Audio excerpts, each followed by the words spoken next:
I just finished a discussion with my national security team about the situation in Egypt. I wanted to provide an update about our response to the events of the last several days. Let me begin by stepping back for a moment. The relationship between the United States and Egypt goes back decades. It's rooted in our respect of Egypt as a nation, an ancient center of civilization, and a cornerstone for peace in the Middle East. It's also rooted in our ties to the Egyptian people, forged through a long-standing partnership. Just over 2 years ago, America was inspired by the Egyptian people's desire for change, as millions of Egyptians took to the streets to defend their dignity and demand a government that was responsive to their aspirations for political freedom and economic opportunity.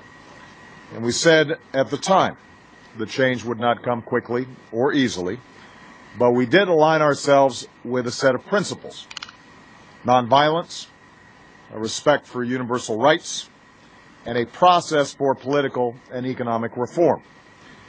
In doing so, we were guided by values, but also by interests, because we believe nations are more stable and more successful when they're guided by those principles as well.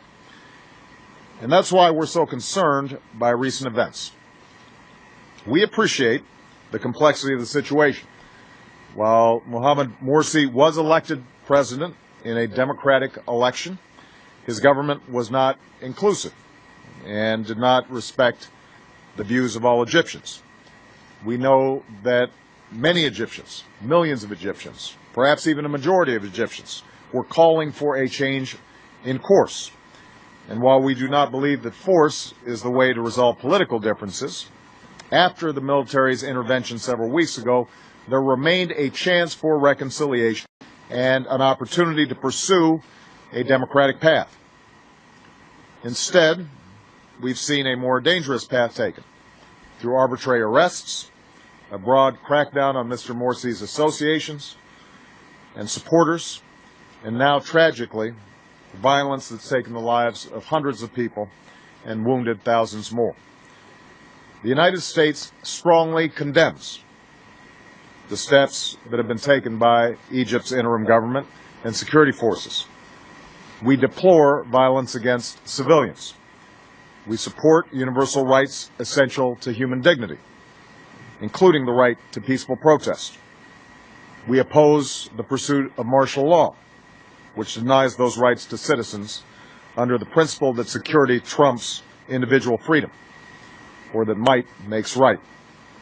And today, the United States extends its condolences to the families of those who were killed and those who were wounded. Given the depths of our partnership with Egypt, our national security interests in this pivotal part of the world, and our belief that engagement can support a transition back to a democratically elected civilian government, we've sustained our commitment to Egypt and its people. But while we want to sustain our relationship with Egypt, our traditional cooperation cannot continue as usual when civilians are being killed in the streets and rights are being rolled back. As a result, this morning we notified the Egyptian government that we are canceling our biannual joint military exercise, which was scheduled for next month. Going forward, I've asked my national security team to assess the implications of the actions taken by the interim government and further steps that we may take as necessary with respect to the U.S.-Egyptian relationship. Let me say that the Egyptian people deserve better than what we've seen over the last several days. And to the Egyptian people, let me say the cycle of violence and escalation needs to stop. We call on the Egyptian authorities to respect the universal rights of the people. We call on those who are protesting to do so peacefully and condemn the attacks that we've seen by protesters, including on churches.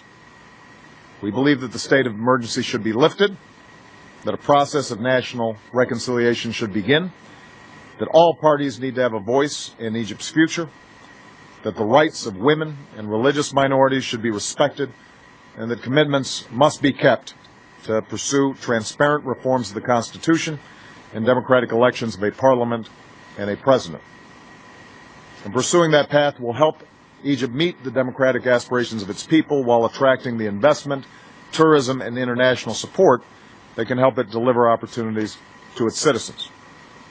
Violence, on the other hand, will only feed the cycle of polarization that isolates Egyptians from one another and from the world, and that continues to hamper the opportunity for Egypt to get back on the path of economic growth. Now, let me make one final point. America cannot determine the future of Egypt. That's a task for the Egyptian people. We don't take sides with any particular party or political figure. I know it's tempting inside of Egypt to blame the United States or the West or some other outside actor for what's gone wrong. We've been blamed by supporters of Morsi. We've been blamed by the other side as if we are supporters of Morsi. That kind of approach will do nothing to help Egyptians achieve the future that they deserve. We want Egypt to succeed. We want a peaceful, democratic, prosperous Egypt. That's our interest. But to achieve that, the Egyptians are going to have to do the work.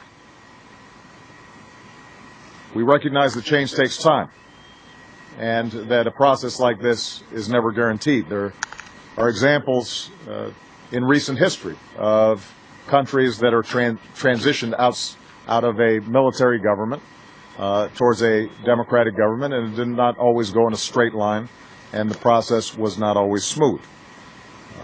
There are going to be false starts. There will be difficult days. America's democratic journey took us through some mighty struggles to perfect our union. From Asia to the Americas, we know that democratic transitions are measured not in months or even years, but sometimes in generations. So in the spirit of mutual interest and mutual respect, I want to be clear that America wants to be a partner in the Egyptian people's pursuit of a better future, and we are guided by our national interest in this long-standing relationship. But our partnership must also advance the principles that we believe in, and that so many Egyptians have sacrificed for these last several years, no matter what party or faction they belong to. So America will work with all those in Egypt and around the world who support a future of stability that rests on a foundation of justice and peace and dignity. Thank you very much.